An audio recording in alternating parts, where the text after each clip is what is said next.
أعوذ بالله السميع العلي العظيم من الشيطان اللعين الرجيم بسم الله الرحمن الرحيم الحمد لله رب العالمين الصلاة والسلام على سيدنا ونبينا وشفيعنا وطبيب قلوبنا ومولانا مقتدانا بالقاسم محمد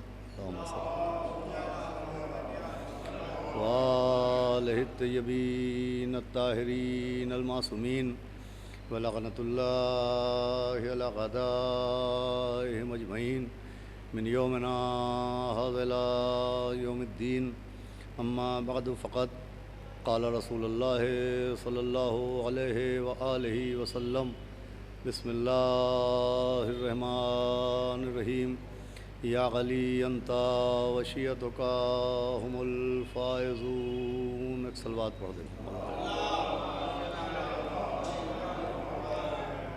حضرات گرامی، جیسا کہ آپ کو علم ہے کہ یہ مجلس ایک ایسے مرد مومن، ایک ایسے محب اہل بیت یعنی جناب نجمی نیاز صاحب زیدی مرحوم کے پنجم کی مجلس ہے کہ جو سماجی طور کے اوپر بھی ایک کامیاب ترین شخصیت تھے اور مذہبی اعتبار سے بھی انہوں نے ایک کامیاب زندگی بسر کی.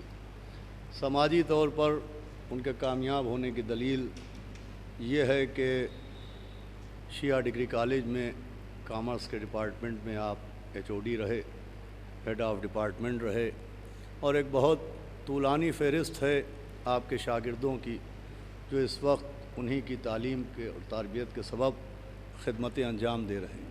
اور اس کے ساتھ ساتھ مذہبی کامیابی یہ ہے کہ ان کو جو مومنین نے پہچانا تو وہ شرکت مجالس کی بنیاد پر پہچانے گئے. یہ ان کی ایک خاصیت تھی. چنانچہ انہوں نے سماجی اعتبار سے بھی ایک کامیاب زندگی بسر کی اور مذہبی اعتبار سے بھی ایک کامیاب حیات گزار کے اس دنیا سے گئے. لہٰذا میں نے مناسب سمجھا کہ آپ کے سامنے سرکار ختمی مرتبت حضرت رسالت مآب جناب احمد مجتبیٰ حضرت محمد مصطفیٰ صلی اللہ علیہ وآلہ وسلم کی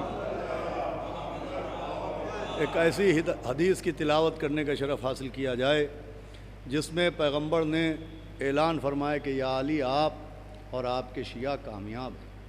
دیکھیے، پیغمبر اسلام کی حدیث صرف حدیث نہیں ہے بلکہ مولا علی کے چاہنے والوں کے لیے ایک کامیابی کی سند ہے.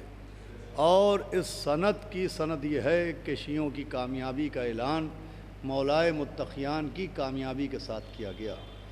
اس لیے کہ پیغمبر اسلام کو معلوم تھا کہ ایک طبقہ جناب امیر المومنین کے سلسلے میں یہ باتیں اور یہ گفتگو کرے گا کہ بے شک مولا علی سے بڑھ کے دینی اعتبار سے کامیاب شخصیت کوئی نہیں ہے. لیکن دنیاوی اعتبار سے معاذ اللہ مولائے کائنات کو وہ کامیابی نہ ملی جو ان کے مخالفین کو ملی. مولائے کائنات کو اقتدار نہیں ملا، مولائے کائنات کو تاج و تخت نہیں ملا. دنیاوی اعتبار سے مولا علی کامیاب نہیں ہوئے. نماز میں ان کا جواب نہیں، روزے میں کوئی ان کا ثانی نہیں، حج و زکوٰۃ میں کوئی ان کا مثل و نظیر نہیں. لیکن معاذ اللہ خاکم بدہن دنیاوی اعتبار سے مولا علی کامیاب نہیں رہے. تو یہ مسلسل تحریروں کے ذریعے اور تقریروں کے ذریعے ایک بات ذہنوں تک پہنچائی گئی ہے کہ دنیاوی اعتبار سے معاذ اللہ مولا علی کامیاب نہیں رہے. اور اصول یہ ہے دنیا میں کامیابی کا کہ اگر آپ کو ایک اچھا خطیب بننا ہے تو کسی کامیاب خطیب کے نقش قدم پر چلیے. اگر آپ کو شاعری کے میدان میں کامیاب ہونا ہے تو آپ کسی اچھے شاعر کے نقش قدم کے اوپر چلیے. دنیاوی اعتبار سے کامیابی کے لیے کسی کامیاب آدمی کی پیروی کرنا ضروری ہوتا ہے. تو معاذ اللہ مولائے کائنات کی پیروی کرنے سے دین تو مل جائے گا لیکن دنیا نہیں ملے گی. اس لیے کہ جب مولا علی کو دنیا نہیں ملی تو ان کی پیروی کرنے والوں کو دین ملے گا لیکن دنیا نہیں مل پائے گی. تو عزیزوں، بحث کا موضوع یہ نہیں ہے کہ مولا علی کو دنیا حاصل ہوئی کہ نہیں. معاملہ یہ ہے کہ دنیا غور کرے کہ مولا علی نے دنیا حاصل کرنے کی کوشش کی یا نہیں. مسئلہ یہ ہے کہ انہوں نے دنیا حاصل کرنے کی کوشش کی یا نہیں. بھائی کامیابی کہتے کسے ہیں؟ پہلے تو کامیابی کو سمجھنا چاہیے کہ کامیابی کا مفہوم کیا ہے۔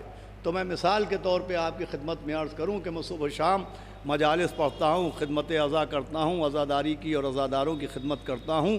تو یہ جو میں مجالس پڑھتا ہوں تو مجالس کے پیچھے میرا مقصد کیا ہے؟ خدمت عزا کے پیچھے میرا مقصد کیا ہے؟ تو اگر میں مجلس اس لیے پڑھتا ہوں کہ مجھے شہرت مل جائے، مجھے عزت مل جائے، لوگ میرا احترام کریں، لوگ مجھے جھک جھک کے سلام کریں، میری تعریف ہو، میری تعظیم ہو، میری تکریم ہو، مجھے شہرت مل جائے، مجھے دولت مل جائے، تو اب اگر میرا مقصد یہ ہو کہ مجھے عزت و دولت ملے، مجھے شہرت و نام و نمود ملے، تو مجلس پڑھنے کے بعد اگر کوئی عزت نہ کرے تو میں ناکام ہوں، کوئی مجھے سلام نہ کرے تو میں ناکام ہوں، کوئی میرا نام نہ جانے تو میں ناکام ہوں۔ یہ کب؟ جب میرا مجلس پڑھنے کا مقصد شہرت ہو، جب میرا مجلس پڑھنے کا مقصد نام و نمود ہو، جب میرا مجلس پڑھنے کا مقصد دولت و مال و زر ہو۔ لیکن اگر میرا مجلس پڑھنے کا مقصد ترویج ولایت امیر المومنین ہو، اگر میرا مجلس پڑھنے کا مقصد ترویج حق جناب زہرا ہو، تو مجلس پڑھنے کے بعد کوئی احترام کرے نہ کرے، کوئی سلام کرے نہ کرے، کوئی عزت کرے نہ کرے، اگر میں حق زہرا بیان کر کے چلا جاؤں تو یہ کامیابی ہے۔ اگر میں ترویج ولایت کر کے ممبر سے اتر آؤں تو یہ کامیابی ہے۔ اس کا مطلب کامیابی کا انحصار عوام یا کثرت کی خوشنودگی پر نہیں ہوتا ہے، مقصد کی حصول یابی پر ہوتا ہے۔ غور فرمایا آپ نے؟ کامیابی کا انحصار مجمع کی خوشنودگی پر نہیں ہوتا ہے، کامیابی کا انحصار مقصد کی حصول یابی پر ہوتا ہے۔ سوال یہ ہے کہ مولا کائنات کی زندگی کا مقصد کیا تھا؟ میرے مولا علی نے کب کہا کہ مجھے حکومت چاہیے، مجھے تاج و تخت چاہیے، مجھے مال و زر چاہیے، مجھے دینار و درہم چاہیے؟ مولا علی کا مقصد ہے اقیم الصلاۃ، مولا علی کا مقصد ہے آتوا الزکوٰۃ، مولا علی کا مقصد ہے تحفظ قرآن، مولا علی کا مقصد ہے تحفظ ایمان، مولا علی کا مقصد ہے تحفظ کعبہ، مولا علی کا مقصد ہے تحفظ مساجد، مولا علی کا مقصد ہے ترویج طہارت و شریعت۔ تو اب دنیا یہ نہ دیکھے کہ مولا علی کے پاس تاج و تخت ہے کہ نہیں، مولا علی کے پاس دولت و دینار و درہم ہے کہ نہیں، دنیا یہ دیکھے کہ آج روئے زمین پر مسجدیں ہیں کہ نہیں، کعبہ ہے کہ نہیں، نماز ہے کہ نہیں، روزہ ہے کہ نہیں، حق کی باتیں ہیں کہ نہیں، شریعت کا ذکر ہے کہ نہیں، طہارت ہے کہ نہیں، عبادت ہے کہ نہیں، مسجدوں میں نمازی ہیں کہ نہیں، تلاوت قرآن ہے کہ نہیں۔ عزیزوں میں عرض کروں، یہ جو مسجدوں سے اللہ اکبر کی آوازیں آتی ہیں، یہ صرف اللہ کی کبریائی کا اعلان نہیں ہے، یہ مولا علی کی کامیابی کا اعلان ہے۔ صلوات بھیجے محمد و آل محمد۔ دیکھیں سمجھنا چاہیے کامیابی کہتے کسے ہیں؟ دنیا نے کامیابی کا معیار یہ بنایا ہے کہ دولت مل جائے تو ہم کامیاب، اقتدار مل جائے تو ہم کامیاب، تخت و تاج مل جائے تو ہم کامیاب، زمین و جائیداد ہمارے پاس ہو تو ہم کامیاب، باغ و باغات ہمارے پاس ہوں تو کامیاب۔ یہ دنیا کے بنائے ہوئے معیار ہیں۔ مسئلہ یہی ہے کہ کچھ معیار دنیا نے بنائے ہیں، اور کچھ معیار قرآن نے پیش کیے ہیں، کچھ معیار پیغمبر اسلام نے پیش کیے ہیں۔ دنیا کے بنائے ہوئے معیار اور ہیں، اور بارگاہ عصمت سے جو پیش کیے گئے وہ معیار اور ہیں۔ مثال کے طور پر لفظ معصوم، اگر آپ اس لفظ معصوم کے لیے دنیا کا معیار دیکھیے تو لفظ معصوم کا مفہوم و معیار جو دنیا نے بنایا ہے وہ اور ہے، اور لفظ معصوم کا معیار و اسٹینڈرڈ جو قرآن نے پیش کیا ہے وہ اور ہے۔ بہت توجہ سنیے گا، لفظ معصوم کے لیے جو دنیا نے معیار و مفہوم بنایا ہے وہ اور ہے، اور جو قرآن نے لفظ معصوم کے لیے معیار پیش کیا ہے وہ اور ہے۔ اہل دنیا نے لفظ معصوم کا معیار یہ بنایا ہے کہ ہمارے سماج و ہمارے معاشرے میں کم سن بچوں کو معصوم کہا جاتا ہے، بے شعور بچوں کو معصوم کہا جاتا ہے۔ ہمارے سماج میں وہ بچے جو ابھی سن بلوغ کو نہیں پہنچے، جو ابھی دولت عقل حاصل نہیں کر سکے ہیں، ان کو معصوم کہا جاتا ہے۔ یعنی سماج میں چھوٹے چھوٹے کم سن و بے شعور بچوں کو معصوم کہا جاتا ہے۔ تو یہ جو ہمارے سماج میں بچوں کو معصوم کہا جاتا ہے تو اس کا معیار کیا ہے؟ تو یہ جو بچے معصوم کہلاتے ہیں تو یہ اس لیے نہیں کہلاتے کہ ان سے خطا نہیں ہوتی، یہ معصوم اس لیے نہیں کہلاتے کہ ان سے غلطی نہیں ہوتی۔ بھائی جو بچے معصوم کہلاتے ہیں خطائیں ان سے بھی ہوتی ہیں، وہ بچے جو معصوم کہے جاتے ہیں غلطیاں ان سے بھی ہوتی ہیں لیکن پھر بھی ان کو معصوم کہا جاتا ہے۔ یہ عجیب بات ہے، بچے خطا کر رہے ہیں پھر بھی معصوم کہلا رہے ہیں، بچوں سے غلطیاں ہو رہی ہیں پھر بھی معصوم کہلا رہے ہیں، تو ان کو کیوں معصوم کہا جا رہا ہے؟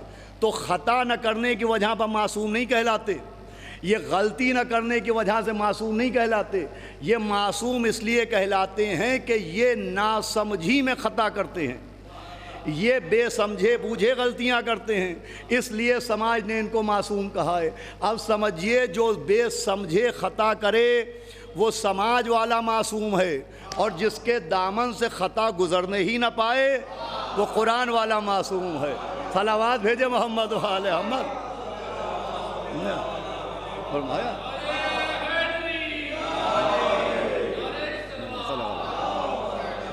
جو بے سمجھے بوجھے خطا کرتا ہے وہ سماج والا معصوم ہے، اور جس کے لیے قرآن آیہ تطہیر کی سند پیش کر رہا ہے وہ قرآن والا معصوم ہے۔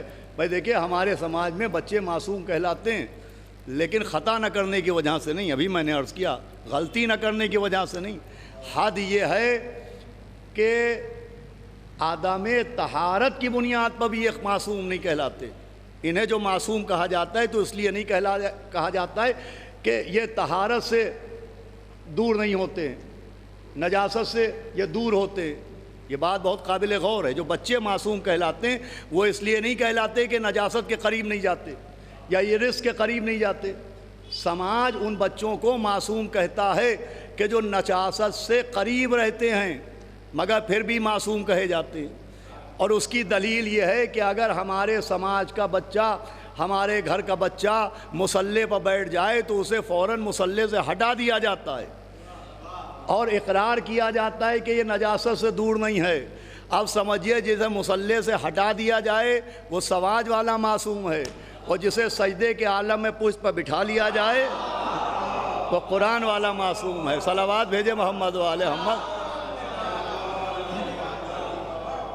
تو عزیزان گرامی سماج نے معیار الگ الگ بنائے، لفظ معصوم کے لیے معیار الگ بنایا، ویسے ہی کامیابی کے لیے بھی عزیزان گرامی جو سماج نے معصوم جو معیار بنایا ہے وہ اور ہے، اور کامیابی کے لیے جو قرآن نے معیار پیش کیا ہے، کامیابی کا جو اسٹینڈرڈ پیغمبر اسلام نے پیش کیا ہے وہ اور ہے۔ بھئی سماج میں کامیابی کسے کہتے ہیں؟ سماج میں کامیابی یہ ہے کہ اقتدار مل جائے یہ کامیابی، مال و منان مل جائے یہ کامیابی، مال و زر مل جائے یہ کامیابی، زمین و جائیداد مل جائے یہ کامیابی۔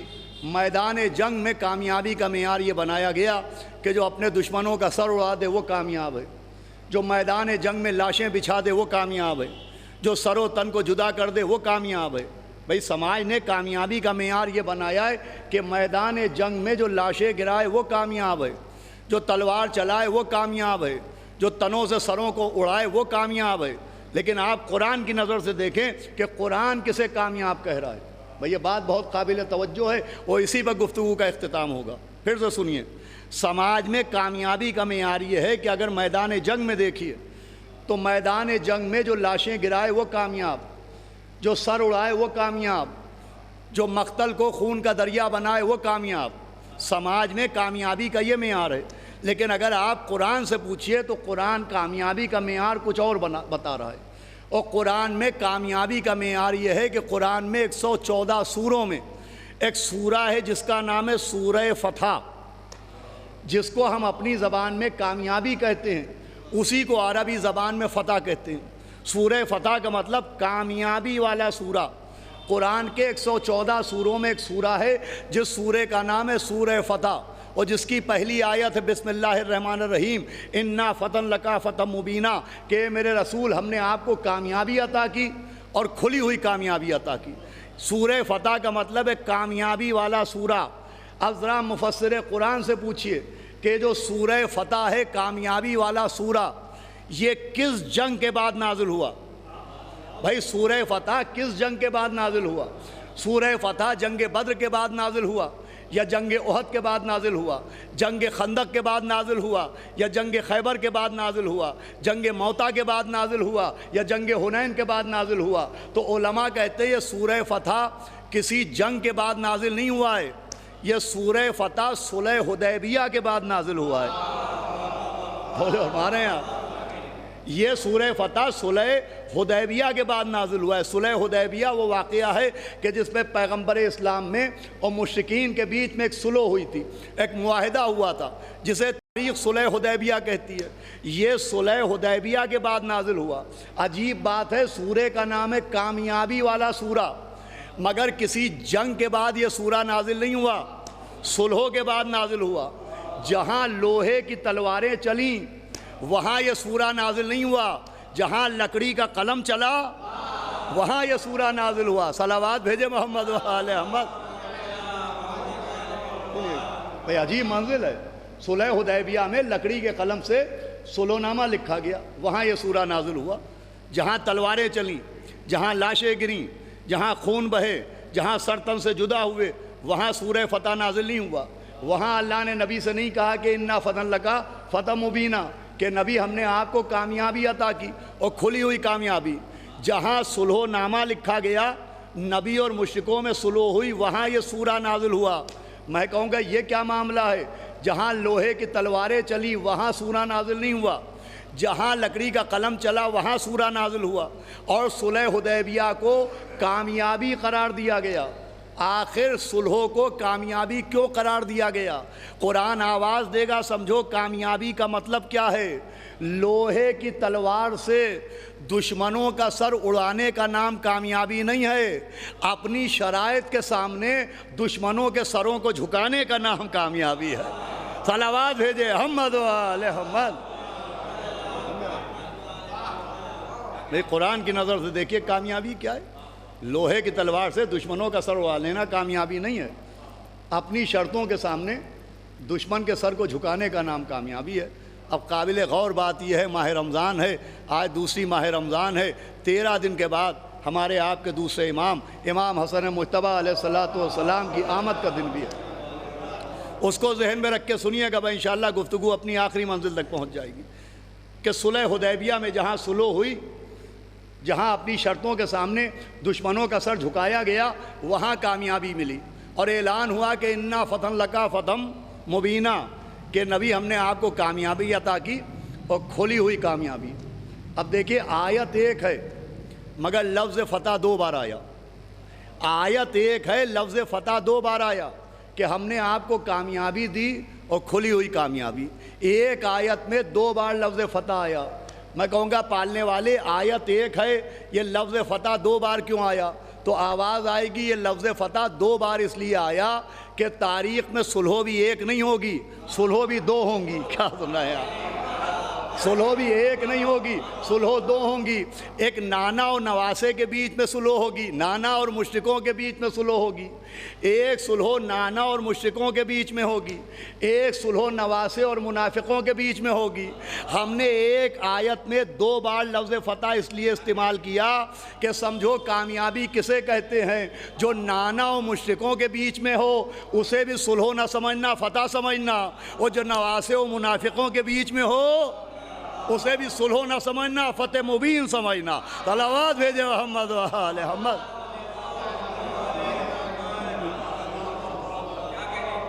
صلح حدیبیہ بھی فتح ہے تو صلح امام حسن مجتبیٰ بھی فتح ہے۔ اب ادھر نانا اور مشرکوں کے بیچ میں صلح ہوئی، وہ ادھر نواسے اور منافقوں کے بیچ میں صلح ہوئی۔ وہاں نانا نے اپنی شرطوں کے سامنے مشرکوں کا سر جھکایا، یہاں نواسے نے اپنی شرطوں کے سامنے منافقوں کا سر جھکایا۔ وہاں بھی جب نانا نے صلح کی تو ان کی صلح پر اعتراض کیا گیا، یہاں جب نواسے نے صلح کی تو ان کی صلح پر اعتراض کیا گیا۔ کہنے والے نے امام حسن مجتبیٰ علیہ السلام سے کہا کہ حضرت آپ تو امام ہیں۔ کہا بے شک میں امام ہوں۔ تو کہا پھر یہ بتائیے آپ نے امیر شام سے، حاکم شام سے صلح کیوں کر لی؟ آپ تو امام ہیں۔ امام مسکرائے، کہا تو مجھے کیا کہہ رہا ہے؟ کہ میں آپ کو امام کہہ رہا ہوں۔ کہ جب تو مجھے امام کہہ رہا ہے تو چاہے میں صلح کروں چاہے میں جنگ کروں۔ کیا سنایا آپ؟ بھائی امام نے اقرار امامت کا قانون بھی بتایا کہ جب امام کو امام مان لینا تو تسلیم کرنا، تنقید نہ کرنا۔ صلوات پڑھ دے محمد و آل محمد۔ سنیے گا بہت قابل غور بات کہ جب تو نے مجھے امام کہہ دیا تو میں امام ہوں، چاہے صلح کروں چاہے جنگ کروں۔ پھر امام نے کہا تم نے قرآن میں جناب خضر و موسیٰ کا قصہ پڑھا ہے؟ کہاں حضرت پڑھا ہے؟ کہ وہ قصہ کیا ہے؟ کہ وہ قصہ یہ ہے کہ جب جناب موسیٰ نے خواہش کی کہ اسے زیادہ کوئی صاحب علم ملے جس کے ساتھ وہ سفر کریں، جس کی صحبت اختیار کریں، تو اللہ نے خضر کو موسیٰ کا ساتھی بنایا، اور جب خضر و موسیٰ سفر پر نکلے تو جناب خضر نے جناب موسیٰ کے ساتھ سفر کی ایک شرط رکھی، اور وہ شرط یہ رکھی کہ جناب خضر نے موسیٰ سے کہا کہ سنو موسیٰ، تم میرے ساتھ سفر تو کر رہے ہو مگر میرے عمل پر اعتراض نہ کرنا۔ موسیٰ نے وعدہ کیا۔ خضر و موسیٰ سفر میں آگے بڑھے۔ ایک منزل ایسی آئی کہ جہاں بستی والوں نے جناب خضر و موسیٰ کی شان میں گستاخیاں کی اور اپنی بستی میں خضر و موسیٰ کو رہنے کی جگہ نہ دی۔ یہ قرآن کا قصہ ہے جو میں آپ کو سنا رہا ہوں۔ اور پوری رات جناب خضر و موسیٰ نے اذیت میں اس بستی میں اپنی رات بسر کی، اور جب صبح ہوئی اور خضر و موسیٰ اس بستی سے نکلے تو جناب خضر نے دیکھا کہ ایک دیوار ہے جو اب ٹوٹ کے گرنے کو ہے۔ تو جناب خضر آگے بڑھے اور آگے بڑھ کے انہوں نے اس دیوار کی مرمت کی۔ جیسے ہی خضر نے دیوار کی مرمت کی ویسے ہی موسیٰ نے کہا کہ حضرت انہوں نے ہمارے ساتھ یہ سلوک کیا اور آپ نے ان کی ٹوٹتی ہوئی دیوار کو درست کر دیا۔ خضر نے کہا تم نے وعدہ کیا تھا کہ تم میرے عمل پر اعتراض نہ کرو گے۔ موسیٰ نے معذرت کی۔ اگلی منزل آئی، دیکھا کہ ایک دریا ہے جس میں کشتیاں ہیں، تو جناب خضر نے آگے بڑھ کے ایک کشتی میں سوراخ کیا، ایک کشتی کو ناقص بنا دیا۔ تو فوراً موسیٰ نے کہا کہ حضرت یہ ایک صحیح سالم کشتی اور اسے آپ نے سوراخ کر کے بیکار کر دیا۔ تو خضر نے کہا پھر تم نے اپنے وعدے کو توڑا، تم نے کہا تھا کہ تم مجھ پر کوئی اعتراض نہ کرو گے، میرے عمل پر تنقید نہ کرو گے۔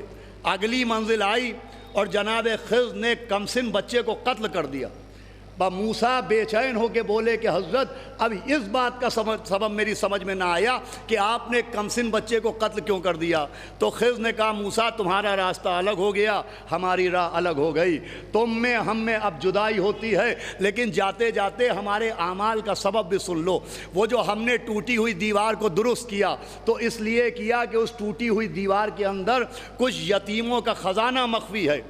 وہ یتیم ابھی کمسن ہیں، اگر ہم اسے درست نہ کرتے تو اہل بستی ان یتیموں کا حق لوٹ لیتے اور وہ یتیم اپنے حق سے محروم ہو جاتے۔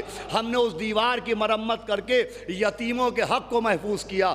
کہ موسیٰ وہ جو ہم نے ایک کشتی میں سوراخ بنایا وہ اس لیے بنایا کہ کل ایک ظالم بادشاہ آئے گا، وہ سارے ملاحوں کی کشتیوں کو لوٹ کے لے جائے گا۔ وہ کشتی غریب ملاح کی ہے، ہم نے اسے سوراخ کر کے اس لیے بیکار کر دیا کہ وہ ظالم بادشاہ اسے ناقص سمجھ کے چھوڑ جائے اور وہی ٹوٹی ہوئی کشتی اس ملاح کا پھر سے ذریعہ آمدنی بن جائے۔ کہ موسیٰ جو ہم نے کمسن بچے کو قتل کیا تو اس لیے قتل کیا کہ وہ بچہ بڑا ہو کے اپنے ماں باپ کے لیے اذیت کا سبب بنتا۔ ہم نے اسے قتل کر کے اللہ سے اس کے بدلے میں ایک صالح اولاد کی دعا کی ہے۔ یہ واقعہ سننے کے بعد مولا حسن مجتبیٰ نے اعتراض کرنے والے سے کہا کہ بھائی اتنا بتاؤ کہ خضر کا عمل غلط تھا یا موسیٰ کا اعتراض نامناسب تھا؟ بس سنیے گا، توجہ فرمائیے گا۔ کہ خضر کا عمل غلط تھا یا موسیٰ کا اعتراض نامناسب؟ تو صحابی امام نے ہاتھ جوڑے کہ حضرت خضر کا عمل غلط نہیں تھا، عیسیٰ کا اعتراض نامناسب تھا۔ کہ نامناسب کیوں تھا؟ کہ اس لیے کہ خضر کے عمل کو موسیٰ نے دیکھا۔ پوری توجہ سنیے گا بھائی، موسیٰ نے خضر کے عمل کو دیکھا، عمل کے پیچھے چھپے ہوئے سبب کو نہیں دیکھا۔ کیا سنایا؟ کہ موسیٰ نے خضر کے عمل کو دیکھا لیکن عمل کے پیچھے چھپے ہوئے سبب کو نہیں دیکھا۔ امام حسن مجتبیٰ نے فرمایا تم نے بھی ہماری صلح کو دیکھا، صلح کے پیچھے چھپے ہوئے سبب کو نہیں دیکھا۔ صلوات بھیجے محمد و آل محمد۔ سنیے گا، اب ایک نتیجہ دینے کے لیے واقعہ سنایا ہے اور گفتگو تمام ہو جائے گی۔ کہ مولا حسن نے فرمایا کہ سنو، تم نے پوچھا ہے ہم نے صلح کیوں کی، تو اب سبب بھی سمجھ لو۔ اگر ہم صلح نہ کرتے تو مولا حسن نے فرمایا روئے زمین پر ہمارا کوئی شیعہ زندہ نہ رہ جاتا۔ مولا حسن مجتبیٰ کی حدیث فرمایا اگر ہم صلح نہ کرتے تو روئے زمین پر ہمارا کوئی شیعہ زندہ نہ رہتا۔ اس کا مطلب مولا حسن نے جو صلح کی ہے وہ اپنے لیے نہیں کی ہے، اپنوں کے لیے کی ہے۔ بھیا پوری توجہ سنیے گا، سب سے قیمتی بات میں عرض کر رہا ہوں، مولا حسن نے جو صلح کی ہے وہ اپنے لیے نہیں کی ہے، اپنوں کے تحفظ کے لیے کی ہے۔ فرمایا کوئی شیعہ روئے زمین پر زندہ نہ رہتا، تو امام حسن مجتبیٰ نے صلح کر کے شیعوں کے جان و مال کا تحفظ فرمایا، شیعوں کی حفاظت کی۔ اب اتنا میں نے پڑھا، اب جتنے افراد بھی، نہ جانے کتنے افراد اس مجلس کو آن لائن سن رہے ہوں گے، میری گزارش یہ ہے کہ امام حسن نے فرمایا کہ میں صلح نہ کرتا تو میرا کوئی شیعہ زندہ نہ رہتا، تو امام حسن نے صلح کی ہے اپنی شیعوں کی حفاظت کے لیے۔ مجھے بتائیے امام حسن نے اپنے زمانے میں جن شیعوں کی حفاظت کی صلح کے ذریعے، ان شیعوں کے نام کیا تھے؟ توجہ فرما رہے ہیں آپ؟ وہ شیعہ کون تھے جن کو صلح کر کے امام حسن نے بچایا؟ وہ شیعہ کون تھے جن کی امام حسن مجتبیٰ نے حفاظت کی؟ تاریخ کیا کہتی ہے؟ تو تاریخ یہ کہتی ہے کہ دور امام حسن مجتبیٰ میں امام حسن نے صلح کر کے جن شیعوں کو بچایا، انہی شیعوں میں حبیب ابن مظاہر بھی تھے، انہی شیعوں میں عابس شاکری بھی تھے، انہی شیعوں میں شوذب عابسی بھی تھے، انہی شیعوں میں ہلال ابن نافع بھی تھے، انہی شیعوں میں ابو ثمامہ سیداوی بھی تھے، انہی شیعوں میں زہیر بھی تھے، انہی شیعوں میں سعید بھی تھے، انہی شیعوں میں بریر بھی تھے۔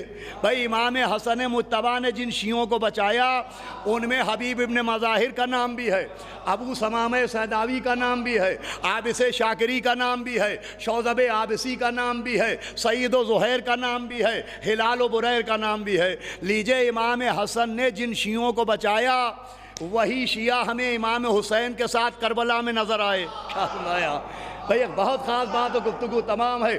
امام حسن نے جن شیعوں کو بچایا وہی شیعہ مولا حسین کے ساتھ کربلا میں نظر آئے۔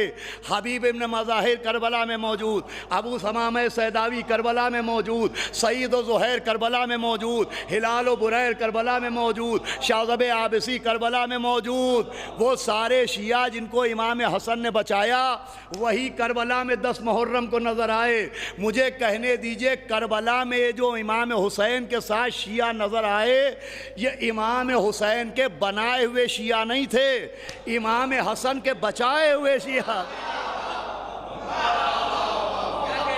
صلوات بھیجے محمد و آل محمد۔ یہ شیعہ بس ارزانی کہ مولا حسن مجتبیٰ کے بچائے ہوئے شیعہ، یہ کامیابی ہے اور یہ صلح کا مقصد تھا۔ یا علی انتا و شیعتوں کا ہم الفائزون ہے شیعہ، یا علی آپ و آپ کے شیعہ کامیاب ہیں۔ عزیزوں، کامیابی کا جو معیار سماج نے پیش کیا ہے وہ اور ہے، جو قرآن نے پیش کیا ہے، جو پیغمبر نے پیش کیا ہے وہ اور ہے۔ قرآن کی کامیابی کا معیار یہ ہے کہ انا فتح لکا فتح مبینہ۔ نبی کی کامیابی کا معیار یہ ہے کہ یا علی انتا و شیعتوں کا ہم الفائزون۔ مولا علی نے جو کامیابی کا ایک اسٹینڈرڈ بیان کیا تو فرمایا زندگی ایسے گزارو کہ جب تک زندہ رہو لوگ تم سے ملنے کے مشتاق رہیں، اور جب مر جاؤ تو لوگ تم کو یاد کر کر کے روتے رہیں۔ یہ ہے کامیاب زندگی کے راز و رموز، یہ ہے کامیاب زندگی کے ٹپس۔ آج دنیا ٹپس بیان کرتی ہے، تو اگر ٹپس لینا ہے تو قرآن سے حاصل کیجئے، حدیث رسول سے حاصل کیجئے، حدیث امیر المومنین سے حاصل کیجئے کہ زندہ رہو تو ایسے کہ جب تک زندہ رہو لوگ تم سے ملنے کے لیے بے چین رہیں، مشتاق رہیں، تمہیں ڈھونڈیں، تمہیں تلاش کریں۔ اس حدیث کا مطلب آپ سمجھتے ہیں؟ اگر اس کے ڈیپتھ میں جائیے تو مولا علی کا کیا پیغام ہے؟ اس حدیث کے ڈیپتھ میں مولا علی کا پیغام یہ ہے کہ کامیاب زندگی یہ ہے کہ جب تک زندہ رہو لوگ تم سے ملنے کی جستجو کریں۔ اس میں مولا علی کا پیغام یہ ہے کہ سماج میں اس طرح سے زندگی گزارو کہ ضرورت مند نہ بنو، لوگوں کی ضرورت بن جاؤ۔ ضرورت مند نہ بنو، لوگوں کی ضرورت بن جاؤ۔ یہ کامیاب ہے، زندگی کا راز ہے۔ اور جن مرحوم کے اصالِ ثواب کی مجلس ہے، ہمارے نجمی نیاز زیدی صاحب مرحوم، وہ جناب امیر المومنین کی اس حدیث کے اوپر ہمیں پوری زندگی مکمل عمل کرتے ہوئے نظر آئے۔ بڑی کامیاب زندگی اس اعتبار سے بھی گزاری۔ دیکھیں، معلم، تعلیم دینے والا، اس کا بہت بڑا مرتبہ ہوتا ہے۔ جیسے موت کی قسمیں، موت کی مختلف قسمیں، ایک موت وہ ہے کہ انسان کے بدن سے روح نکل گئی، اس کو بھی موت کہا جاتا ہے، کل نفس ذائقۃ الموت۔ اور پھر جو یہ نیند ہوتی ہے، ہم جو سوتے ہیں تو نبی نے فرمایا ہے کہ نیند موت کی بہن کا نام ہے، اس نیند کو بھی موت قرار دیا گیا ہے۔ اسی لیے حکم ہے جب بستر پر سونے جانا تو باوضو جانا، کلمہ پڑھ لینا، اس لیے کہ نہ جانے اس کے بعد اٹھنا نصیب ہو کہ نہ نصیب ہو۔ نیند ٹیمپریری موت کا نام ہے اور موت پرماننٹ نیند کا نام ہے۔ پھر مولا علی نے فرمایا کہ الفقر و موت الاکبر، فقر و فاقہ سب سے بڑی موت کا نام ہے۔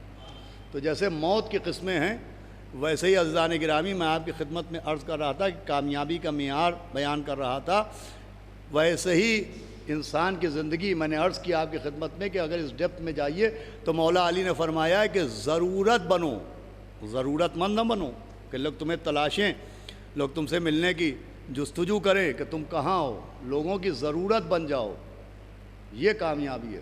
ضرورت مند ہونا اور ہے، ضرورت ہونا اور ہے۔ میں نے عرض کیا تھا کہ نجمی نیاز زیدی صاحب اسی اصول جناب امیر المومنین کے اوپر عمل کرتے رہے، اور جس شعبے سے وابستہ تھے، یعنی شیعہ ڈگری کالج میں HOD تھے، ہیڈ آف ڈپارٹمنٹ رہے، اور نہ جانے کتنے بچوں کو انہوں نے تعلیم دی، تو تعلیم دینے والے کو عربی میں معلم کہتے ہیں۔ اور میں نے ابھی عرض کیا کہ جیسے موت کی قسمیں ہوتی ہیں ویسے ہی باپ کی بھی قسمیں ہیں۔ ایک باپ وہ ہوتا ہے جو والد کہلاتا ہے، والد یعنی جو سبب ولادت بنے۔ نبی کی حدیث ہے کہ شریعت میں باپ بھی 3 ہیں، شریعت میں جیسے میں نے عرض کیا نیند بھی موت ہے، فقر و فاقہ بھی موت ہے، اور بدن سے روح نکل جائے یہ بھی موت ہے، ویسے ہی شریعت میں باپ بھی 3 قسم کے بیان کیے گئے۔ فرمایا ایک باپ وہ ہوتا ہے جو تمہاری ولادت کا سبب بنے، ایک باپ وہ ہے، ایک باپ وہ ہے جو اپنی بیٹی تم سے بیاہ دے، فرمایا ایک باپ وہ ہے جو تمہیں تعلیم دے۔ معلم کو بھی باپ کا درجہ دیا گیا۔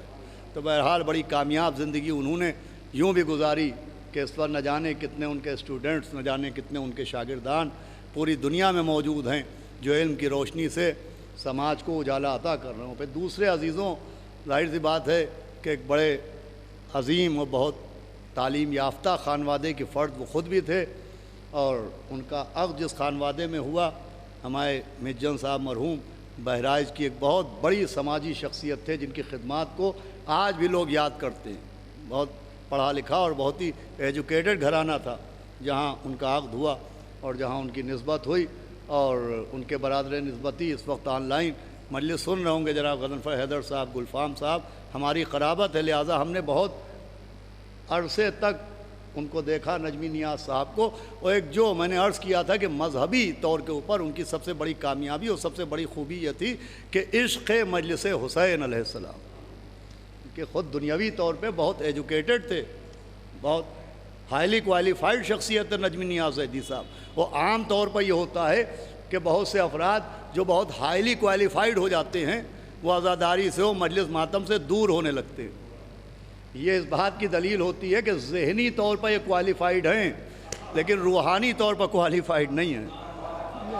ہمارے نجمی نیاز زیدی صاحب مرحوم کی خصوصیت تھی کہ وہ سرکار سید الشہداء کی مجلسوں سے، ابھی پرسوں گلفام صاحب سے یہی بات ہو رہی تھی کہ کسی کے ہاں کی مجلس کا رخا آ جائے۔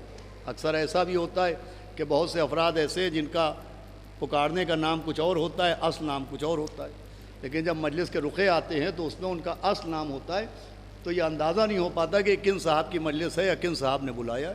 لیکن ان میں خصوصیت تھی، وہ صرف جان پہچان اگر ظاہر ہو جائے کہ صاحب فلاں نے بلایا ہے، اسی شرط کے اوپر مجلس میں نہیں جاتے تھے، صرف مجلس کا رخا آ جائے اور وہ مجلس اعضاء میں پہنچ جاتے تھے۔ عزیزان گرامی، یہ اس بات کی دلیل ہے کہ ان کو معرفت تھی کہ فرش اعضاء پہ صرف عزادار نہیں ہوتے ہیں، فرش اعضاء پر سب سے پہلے وہ بی بی آتی ہے جس نے ایک ہی تمنا کی تھی، بابا مجھ پر روئے گا کون، بابا میرے لال پہ آنسو کون بہائے گا، بابا میرے حسین کا فرش اعضاء کون بچھائے گا۔ بس عزیزوں، اللہ ان کے پورے خانوادے کو توفیق صبر عطا فرمائے، ان کی بیوہ کو، ان کی بیٹی کو، ان کے بیٹے کو، ان کے داماد حسن یعقوب میاں کو ابھی آپ سماعت فرما رہے تھے جو تعزیت پیش کر رہے تھے۔ بڑا سخت موقع ہے۔ دیکھیے اس حالات میں، اس زمانے میں جو اموات ہو رہی ہیں، اور اموات کے بعد جو سب سے بڑا سخت مرحلہ ہے، وہ سخت مرحلہ یہ ہے کہ اہل غم کو صبر نہیں مل پا رہا ہے۔ ایک عجب بے چینی کی کیفیت ہے۔ جن گھروں میں موتیں ہو رہی ہیں ان گھروں میں تدفین بھی ہو گئی اور تکفین بھی ہو گئی، لیکن اس کے باوجود بھی دل کو ایک بے چینی محسوس ہو رہی ہے۔ اس کا سبب یہ ہے کہ عام حالات میں جب کسی کا انتقال ہوتا ہے اور اعلان انتقال ہوتا ہے تو اعزاء آتے ہیں، اقربا آتے ہیں، وہ رسا کو گلے سے لگاتے ہیں، تعزیت پیش کی جاتی ہے، میت میں مجمع ہو جاتا ہے، قبر پر پہنچ جاتے ہیں، مٹی دی جاتی ہے، سورہ فاتحہ پڑھا جاتا ہے، تو اس سے صاحبان غم کا دل ہلکا ہو جاتا ہے۔ مگر اس زمانے میں عزیزان گرامی جو بے چینی بڑھ رہی ہے، خود مرحوم کے خانوادے والے اس بات کو محسوس کر رہے ہوں گے۔ میں ان کی بیوہ کی خدمت میں، ان کی بیٹی کی خدمت میں، ان کے بیٹے کی خدمت میں، ان کے داماد، ان کے بھائیوں، ان کے تمام اعزاء کی خدمت میں بات پیش کروں گا کہ مجھے احساس ہے کہ آپ کے دل پر کیا گزر رہی ہوگی۔ ایک تو آپ کا عزیز اس دنیا سے چلا گیا، دوسرے آپ کا دل تڑپ رہا ہوگا کہ آپ ٹھیک سے دل کھول کے اپنے عزیز کو رو بھی نہ پائے، آپ قبر میں اور کفن میں اور دفن میں شریک بھی نہ ہو پائے۔ لیکن میں عرض کروں کم سے کم آن لائن صحیح، موبائل کے ذریعے صحیح، لوگوں نے فون کر کے آپ کو تعزیت تو پیش کی، زبانی طور ہی پر صحیح لوگ آپ کے غم میں تو شریک ہوئے۔ ہائے وہ بیمار کربلا کیا کرے کہ جس کے بابا کا لاشا آنکھوں کے سامنے پڑا ہوا ہے، لیکن ہاتھوں میں ہتھکڑیاں اور پاؤں میں بیڑیاں ڈالی جا رہی ہے، ظالم اپنے اپنے نجس جنازوں کو دفن کر رہے ہیں۔ سید سجاد دیکھ رہے ہیں ان کا بابا بے گور و کفن پڑا ہوا ہے، بے گور و کفن۔ دیکھیں مولا حسین اور بے کفنی کا ذکر، یہ چولی دامن کا ساتھ ہے۔ بڑا سخت موقع ہے، کووڈ-19 میں ہدایات کی وجہ سے غسل تو ممکن نہیں ہو رہا ہے، لیکن کم سے کم کفن تو پہنایا جا رہا ہے۔ ہائے مولا حسین بے کفن، میں یہی سنے وہ مجلس تمام ہے۔ مولا حسین کا لقب ہی حسین بے کفن ہے۔ ایسی بے کفنی ہے مولا حسین کی کہ کوئی بھی کربلا جائے، رخصت کرنے والے ایک فرمائش کرتے ہیں کہ کربلا سے ہمارے لیے کفن لے آئیے گا۔ یہ امام حسین اور لفظ کفن کا کیا رشتہ ہے، میں آپ کو سناتا ہوں، وہ مجلس تمام ہو جائے گی، یہی رونے کے لیے بہت ہوگا کہ جب 27 صفر آئی اور پیغمبر اسلام کی شہادت کی شب تھی تو پیغمبر اسلام نے مولا علی کو قریب بلایا اور وصیتیں کرنا شروع کی، آنے والے حالات بیان کرنا شروع کیے۔ فرمایا یا علی دیکھو میرے بعد یہ میری سیدہ، اس کا محسن مار ڈالا جائے گا، اس کی پسلیاں توڑ دی جائیں گی، اس کا گھر جلا دیا جائے گا، تمہارے سر پر ضربت ماری جائے گی، حسن مجتبیٰ کو ایسا زہر دیا جائے گا کہ کلیجہ ٹکڑے ٹکڑے ہو جائے گا، اور یہ میرا حسین 3 دن کا بھوکا پیاسا کربلا میں شہید کر دیا جائے گا۔ دیکھو یا علی تلوار نہ نکالنا، 70 وصیتیں فرمائیں، 70 وعدے لیے کہ یا علی تلوار نہ نکالنا، اور پھر کہا کہ یا علی تم ہی مجھے غسل دینا، اور یا علی تم ہی مجھے کفن پہنانا۔ اور یہ کہنے کے بعد نبی نے کہا یا علی کفن بازار سے نہ آنے پائے، ہمارا کفن جنت سے جبریل لا چکے ہیں۔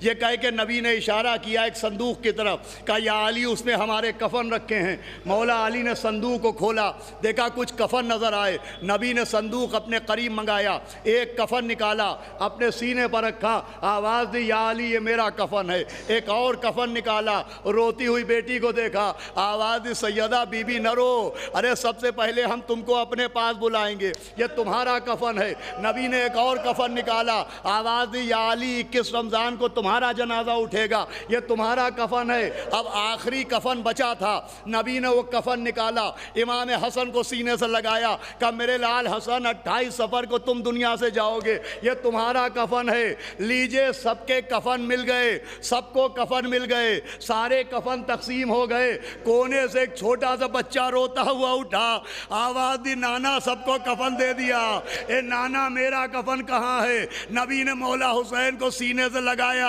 آواز دی میرے لال تمہیں کفن دے کے کیا کیا جائے کہ بعد شہادت کوئی تمہارا کرتا اتارے گا، کوئی تمہارے کمر کا پٹکا کھولے گا، کوئی پیروں سے نالین لے جائے گا، ارے بدن سے لباس تک لوٹ لیا جائے گا۔ ہائے حسین بے کفن، کوئی کرتا لے گیا، کوئی کمر کا پٹکا لے گیا، کوئی پاؤں کی نالین لے گیا۔ ایک ملعون جمال کہتا ہے میں آگے بڑھا، میں نے سوچا مجھے بھی کچھ مل جائے، کہ مگر حسین کے جسم پر نہ کرتا نظر آیا، نہ کمر میں پٹکا نظر آیا، نہ پاؤں میں نالین نظر آئی۔ آخری جملہ مجلس تمام ہے، وہ کہتا ہے میں نے غور سے دیکھا تو مولا حسین کی انگلی میں ایک انگوٹھی چمک رہی تھی، کہ میں نے انگوٹھی اتارنا چاہی مگر اتنا خون تھا کہ انگوٹھی نہ اتری۔ جمال کہتا ہے میں نے خنجر نکالا اور انگلی کو کاٹنا شروع کیا، کہ جس وقت میں مولا مولا حسین کی انگلی کاٹ رہا تھا، ایک بی بی کے رونے کی آواز آ رہی تھی، ارے جمال، ارے میرے حسین نے تیرا کیا بگاڑا ہے، ارے میں نے اسے چکیا پیس کے پالا ہے۔ الا لعنت اللہ علی القوم الظالمین سیعلم الذین ظلموا۔ حضرات پھر سے ایک مرتبہ سورہ الحمد اور سورہ اخلاص کی تلاوت کر کے مرحوم جناب نجمی نیاز صاحب زیدی اور ابن ارتضیٰ حسین صاحب زیدی کی روح کو اصال ثواب کر دیں۔ اور میں گراف ایجنسی کی اس آن لائن مجلس کے ذریعے مرحوم کی بیوہ کی خدمت میں، ان کے بھائیوں کی خدمت میں، ان کی بیٹی و بیٹے اور ان کے داماد کی خدمت میں، گلفام صاحب کی خدمت میں، سب کی خدمت میں تعزیت پیش کرتا ہوں۔ دعا کرتا ہوں کہ مولا حسین کے صدقے میں اللہ اس غم کو برداشت کرنے کی آپ کے دل کو قوت و طاقت عطا فرمائے۔ اور آج شب جمعہ ہے، مولا حسین کے جوار میں مرحوم کو جگہ ملے، جناب سیدہ کی شفاعت نصیب ہو اور پوری دنیا سے اس کورونا وبا کا خاتمہ ہو، خصوصاً تمام مومنین محفوظ رہے۔